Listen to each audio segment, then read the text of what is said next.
څخه کلک ته راغلو. سره رود ولسوالي دا د ککړک سیمه ده.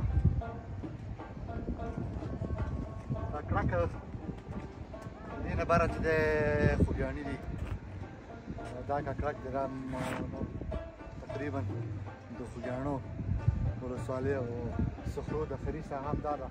دې نه بره نور خوږیاڼو ولسوالي خوږیاڼي شروع کېږي. نو موږ بره ځو چکر وهو. په ګډه سره به د دې کلیوالو سیمو نه خوند واخلو. زموږ سره پاتې شئ.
بس دا غوټې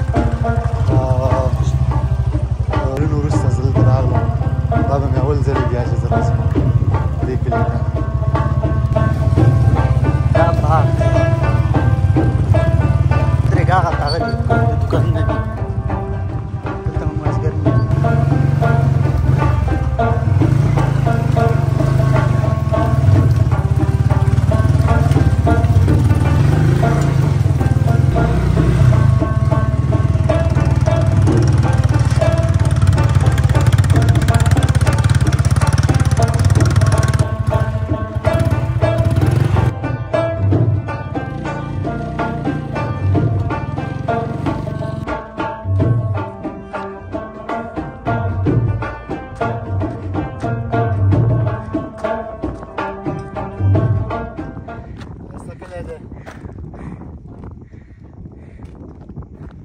لاسونه مې داسې شول.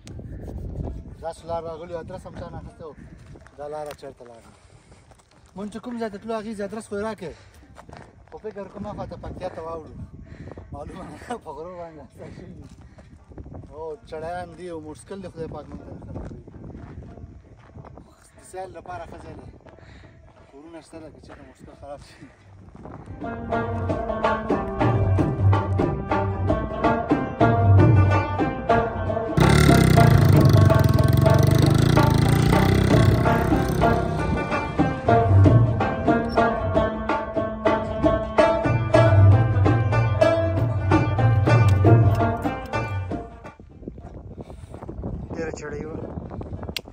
دا انصاف دی وګورئ.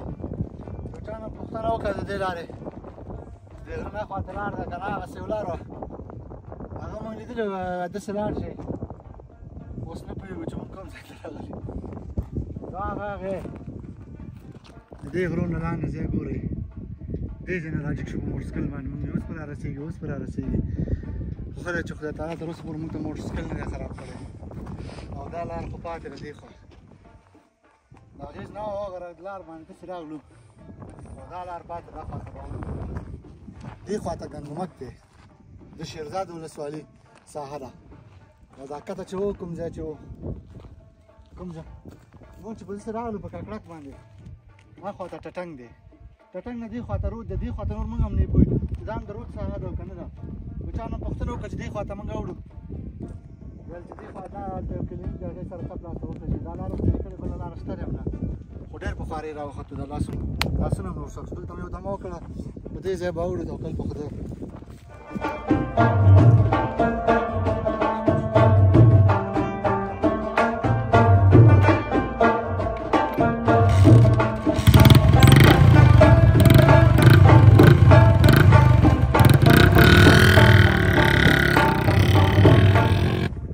بلا چې اوس راورسېدو دې ته د هغې غونډۍ نه هغه بغل نه دې دلته راووښتو دا ساحه چې کومه دا ښکارېږي دغه سړک چې ښکارېږي د دې نه په دې طرف باندې دا خوږیاڼي دي او همدې نه په دې طرف باندې داسې نو شیرزاد دی دا ګندمک دی شوه ده د ګندمک ساحه اخري ساحه ده شوه او دا بیا زمونږ ساحه ده زمونږ کلی دی داسې دا دره چې ده دا زمونږ کلی دی مونږ خو د دې طرف نه راغلو اصلي راغسې ده باید دا چې دی زمونږ په ساحه کې په ستره کې بیا نو شیخان دي او په دې لاسې دراني دي او داسې بره شمخیل د سراب کلا شمخیل